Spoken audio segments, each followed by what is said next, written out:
January 3rd, 2026, 0300 hours. The cold Atlantic air does not care for the weight of history, but the metal of the handcuffs certainly does. They click shut with a finality that echoes through the humid interior of a reinforced holding cell. The package is secured.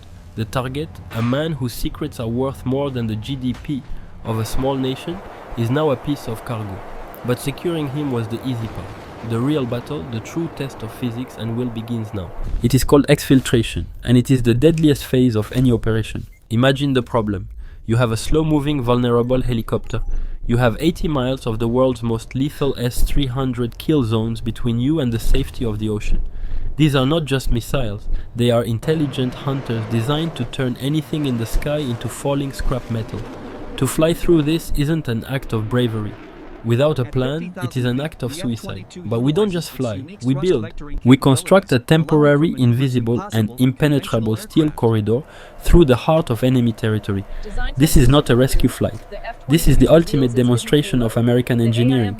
This is a synchronized machine of over 150 aircraft and a nuclear carrier, all focused on a single 30-minute window of absolute dominance. Let us pause and correct the vocabulary of the era. The media. The pundits and the historians often talk about air superiority. They are trapped in the ghost of the Cold War. They think of it as a struggle, a back and forth contest for control of the skies. They are wrong. This operation was not about superiority, it was about air dominance. The difference is not merely tactical, it is purely mathematical. Superiority means you fight to win. Dominance means the enemy cannot even begin to solve the equation required to fight back. Dominance is the state where the adversary looks at the radar, looks at the sky and realizes that the probability of survival is so low that it does not justify the fuel required to leave the ground. It is a psychological paralysis born of overwhelming technical overmatch. At the apex of this hierarchy sits a paradox of aviation, the F-22 Raptor. Physics is usually a cruel master of trade-offs. In the design of a fighter jet, you are told you can be stealthy or you can be agile, but you can never be both. Stealth requires flat surfaces and hidden angles to deflect radar waves. Agility requires complex control surfaces and shapes that catch the air. The Raptor ignores this compromise. It is a ghost that can dance. At 50,000 feet, where the air is thin and the stars begin to bleed into the black of space, the F-22 becomes the undisputed ruler of the night. It uses thrust vectoring, Pratt & Whitney F119 engines with nozzles that pivot 20 degrees up or down. It doesn't just use the wind to turn, it manipulates gravity itself. It can point its nose at a target while its body moves in an entirely different direction. But look closer at its silhouette. The wings are clean, there are no missiles hanging from pylons, no fuel tanks creating parasitic drag. To the radar, those external stores are beacons. To the air, they are brakes. The Raptor hides its claws within its belly. 6 AIM-120Ds and 2 Sidewinders are buried in internal bays, allowing the jet to supercruise at Mach 1.8 without ever engaging its afterburners. While the enemy burns through their fuel just to stay in the air, the Raptor is coasting at supersonic speed with energy to spare. The pilot at 50,000 feet isn't hunting for airplanes, he's hunting for intent. Through the AN/APG-77 radar, he sees the world in high-definition 3D. He sees every Su-30 sitting in its hardened shelter 100 miles away. He sees the thermal bloom of an engine starting. Here is the physics of fear. Before a Venezuelan pilot can even retract his landing gear, before he even knows there is a predator in his sky, an AIM-120D is already screaming toward him at Mach 4. The target is erased from the equation before it can ever produce a radar return. This is not a dogfight, it is a deletion. The enemy commanders run the numbers. They know that to launch is to be neutralized, to stay parked is to survive another hour. The result of their calculation is zero. They choose the shelter. They choose the cold engine. And so one aircraft costing $150 million achieves a strategic paralysis worth billions by doing absolutely nothing visible. It simply exists, and in its existence, the sky belongs to the United States. But the Raptor is only the ceiling. Beneath it, the electromagnetic spectrum is being rewritten. The EA-18 G-Growler moves through the airwaves like a ghost in the machine. When an S-300 battery dares to emit a signal, the Growler floods that frequency with structured noise.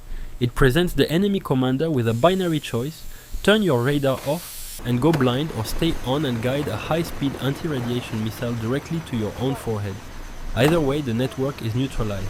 It isn't destroyed by fire, it is suffocated by data. And then beneath this invisible canopy of silence and stealth, the sledgehammer arrives. If the F-22 is the scalpel of this operation, the B-1B Lancer is the physics lesson in brute force.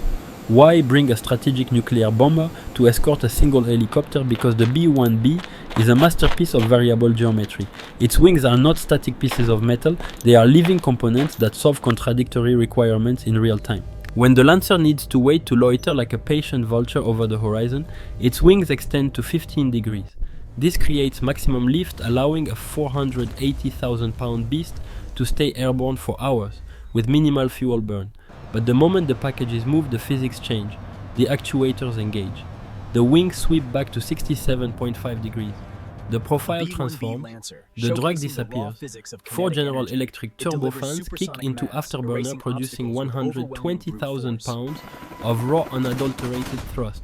The bomber stops being a bomber, it becomes a supersonic pathfinder. The B-1B does not just drop bombs, it performs kinetic sanitization.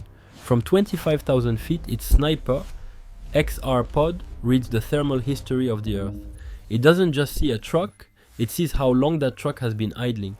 It sees the warmth of a human body through a thin roof. When the weapons officer designates a coordinate, he isn't just hitting a target, he is erasing a grid square. The enemy on the ground experiences a unique form of terror.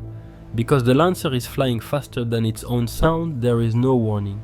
There is only the silence of the jungle, followed by the flash of afterburners and then the sonic boom, a physical wall of air pressure that shatters glass and ruptures eardrums. It is a message delivered at Mach 1.25. We are here, we are heavy, and you are already too late. The enemy isn't fighting a helicopter anymore. They are fighting the entire weight of American strategic power condensed into a single point of time and space. As the B-1B clears the path, a different kind of engineering takes over closer to the ground. This is where the deception turns from the electronic to the acoustic. This is where the 161st Special Operations Aviation Regiment, the Night Stalkers, prove that sometimes the best way to hide is to sound like something else entirely. The question was simple: why not use the Apache?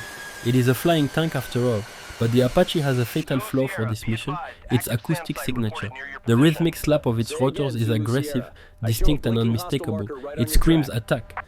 It triggers an immediate defensive response in any soldier who hears it. So the engineers chose a wolf in sheep's clothing. Enter the MH-60MD, AP, the direct action penetrator.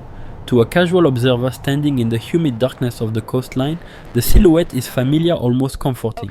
It has the geometry of a standard Black Hawk, the workhorse of logistics and medical evacuations. Its engines hum with the same frequency. Its rotors beat the air with the same predictable rhythm. The enemy's brain, conditioned by years of routine, classifies this sound as a non-threat. It is just another transport, a bus in the sky, a piece of logistical clutter not worth the ammunition. That classification is a fatal error. Inside the skin of that transport, the internal geometry has been radically altered. The troop benches are gone. The floor is reinforced. In their place sits an M230 30mm chain gun, a weapon harvested from the Apache and married to the Black Hawk frame. It is flanked by twin Dylan Aero miniguns and rails of Hellfire missiles. This is a heavy gunship masquerading as a utility bird. It weaponizes expectation. The DAP establishes a hover orbit. Its infrared sensors peer through the windows of the target compound, mapping the heat signatures of the men inside. When it engages, it doesn't just fire, it performs surgical sanitization. The 30mm cannon spits M789 high-explosive dual-purpose rounds.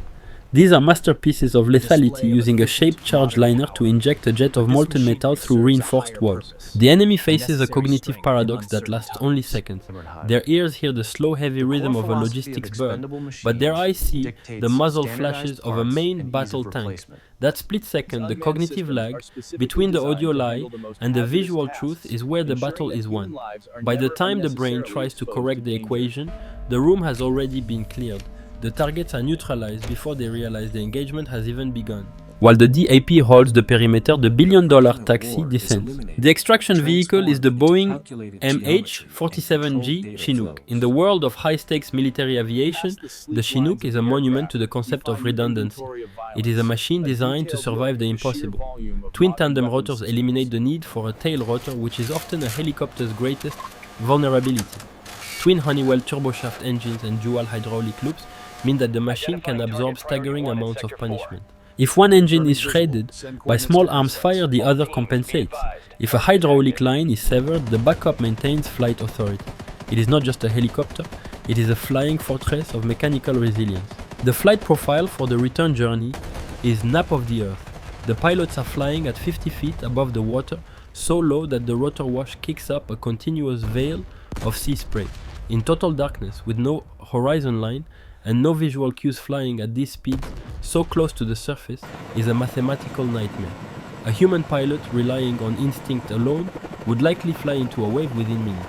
They don't trust their eyes, they trust the algorithm. The AN/APQ-186 terrain following radar scans the ocean surface 30 times every second. It feeds that data directly into the flight computer, which makes macro adjustments to the pitch and thrust to maintain that exact 50-foot gap. Human reflexes are discarded in favor of electronic precision. At this altitude, physics becomes the ally of the hunted. Ground-based radar systems are powerful, but they are hampered by the curvature of the Earth and the chaos of the ocean. The radar waves bounce off the moving waves, creating a massive amount of sea clutter. The Chinook simply hides inside this electronic noise. It doesn't need to be invisible. It just needs to be indistinguishable from the background of the Atlantic. High above this low-level escape, the conductor of the symphony watches it all. The E-2D Hawkeye is not just a radar plane. It is a flying data center. Its APY-9 radar defeats the curvature of the Earth, fusing the data from the F-22s at the ceiling and the Chinooks at the floor into a single God's eye view of the battle space. Without the Hawkeye, these 150 aircraft are just isolated parts. With it, they are a single cohesive organism. Waiting 80 miles offshore is the USS Iwo Jima. It is a 40,000-ton mobile sea base positioned exactly beyond the calculated range of ground-based retaliation. It represents a piece of American sovereignty that can be moved at will. Along the path, the USS Herschel Woody Williams serves as a mobile lily pad, a forward refueling point that ensures the helicopters never run dry, extending the reach of American power into the deep heart of the enemy's denial zone. This was not an improvisation. This was a symphony of gears, fuel, and physics practiced until the humanity of the operators was almost secondary to the precision of the machines. 0417 hours. The pre-dawn darkness is thick, a heavy curtain draped over the Atlantic. On the flight deck of the USS Iwo Jima, the air is charged with the scent of JP-8 fuel and the ionized hum of high-powered electronics. Suddenly, the silence is broken by the rhythmic thrum of tandem rotors. The MH-47G Chinook emerges from the black, flaring its nose to scrub off airspeed. It settles onto the steel deck with a heavy, purposeful thud. The transition is a study in clinical efficiency. The ramp drops, two operators' faces obscured by night vision shrouds exit with the package between them. The prisoner, a man who once thought he was untouchable behind a wall of S-300 missiles, is now a ghost in the machine. He is transferred to a waiting detail of Marine Guards. No words are exchanged. No cheers are heard. Total time on deck 93 seconds. The math of the extraction is complete. 0430 hours. Operation Absolute Resolve concludes. The final tallies are recorded in the encrypted logs of the carrier strike group. Total elapsed time 3 hours and 48 minutes. 0 American casualties, 0 aircraft lost, a high-value target secured from the heart of a hostile nation. In the world of military metrics, this is a perfect score. But success did not come from luck, nor was it merely the result of individual heroism. It was the product of systemic overmatch. We did not just win a fight, we engineered a reality where a fight was impossible for the adversary. The F-22 Raptor owned the physics of the sky, creating an invisible ceiling that denied the enemy the very air they breathed. The B-1B Lancer owned the physics of kinetic energy, providing the supersonic mass necessary to erase any obstacle in its path. The MH-60MD EP owned the physics of sound, weaponizing acoustic deception to cloak the extraction until it was too late to react. When 150 machines operate in such perfect synchronization, they cease to be individual platforms. They become an invincible equation. This operation proved a fundamental principle of modern geopolitics. Sovereignty is a function of capability, not geography. Political borders are lines drawn on a map by men, but to an F-22 at 50,000 feet or a satellite in low Earth orbit, those lines do not exist. They are mere variables in a larger calculation. Consider the preparation. Before a single engine was turned over on that January night, this mission had already been flown 5,000 times, not in the sky but inside the Joint Simulation Environment JSE. We fed the enemy's actual radar data into our servers. We simulated every wind gust, every potential mechanical failure, and every possible enemy response. We knew the outcome before the wheels left the runway. Tonight was not a gamble. It was just the final render. We demonstrated that we can bend the reality of the battlefield to our will through the overwhelming application of mathematics and engineering. This was not a story about the glory of war, it was a story about the architecture of power. The supply chain is the kill chain, the sensor is the weapon. The world sees a victory. We see the blueprint, we don't just watch the machine, we analyze the math that makes it run. The system is the weapon and the equation has been solved. War is often seen as a chaotic storm, but in the hands of those who master the physics of the theater, it becomes a controlled reaction. The target is secured, the secrets are ours, and the machines have returned to the hangar cooling in the morning light. The math remains.